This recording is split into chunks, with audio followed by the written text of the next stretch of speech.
ജലഗതാഗത വകുപ്പിൽ സ്ഥിര ജോലി. ഹായ് ഫ്രണ്ട്സ്, എല്ലാവർക്കും പുതിയ വീഡിയോയിലേക്ക് സ്വാഗതം. കേരളത്തിലുടനീളം ഒഴിവുകൾ. 24,400, 55,200 രൂപ വരെ ശമ്പളം. കേരള സംസ്ഥാന ജലഗതാഗത വകുപ്പിന് കീഴിൽ സ്ഥിര ജോലി നേടാൻ അവസരം. ബോട്ട് ലാസ്കർ തസ്തികയിലേക്കാണ് പുതിയ റിക്രൂട്ട്മെന്റ്. സംസ്ഥാന തലത്തിൽ പ്രതീക്ഷിത ഒഴിവുകളാണുള്ളത്. താൽപ്പര്യമുള്ളവർ കേരള PSC വെബ്സൈറ്റ് മുഖേന ഓൺലൈൻ അപേക്ഷ നൽകണം. തസ്തിക ബോട്ട് ലാസ്കർ സ്ഥാപനം കേരള സംസ്ഥാന ജലഗതാഗതം. അവസാന തീയതി ഡിസംബർ 03. അപേക്ഷിക്കേണ്ട രീതി ഓൺലൈൻ. Category number 421/2025. തസ്തികയും ഒഴിവുകളും. കേരള സംസ്ഥാന ജലഗതാഗത വകുപ്പിൽ ബോട്ട് ലാസ്കർ ലേക്കാണ് പുതിയ റിക്രൂട്ട്മെന്റ്. സംസ്ഥാന തലത്തിൽ പ്രതീക്ഷിത ഒഴിവുകൾ. തസ്തിക ബോട്ട് ലാസ്കർ സ്ഥാപനം കേരള സംസ്ഥാന ജലഗതാഗതം. അവസാന തീയതി ഡിസംബർ 03. അപേക്ഷിക്കേണ്ട രീതി ഓൺലൈൻ. Category number 421/2025. തസ്തികയും ഒഴിവുകളും. കേരള സംസ്ഥാന ജലഗതാഗത ലേക്കാണ് പുതിയ റിക്രൂട്ട്മെന്റ്. സംസ്ഥാന തലത്തിൽ പ്രതീക്ഷിത ഒഴിവുകൾ.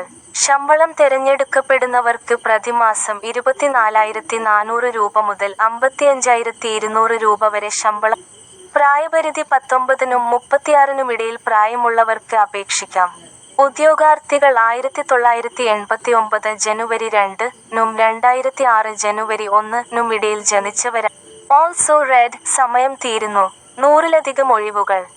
അപേക്ഷ നവംബർ 14-ന് അവസാനിക്കും. യോഗ്യത മലയാളത്തിലോ തമിഴിലോ കന്നഡയിലോ എഴുതാനും വായിക്കാനുമുള്ള കഴിവ്. നിലവിലെ ലാസ്കേസ് ലൈസൻസ് കൈവശം ഉണ്ടായിരിക്കണം.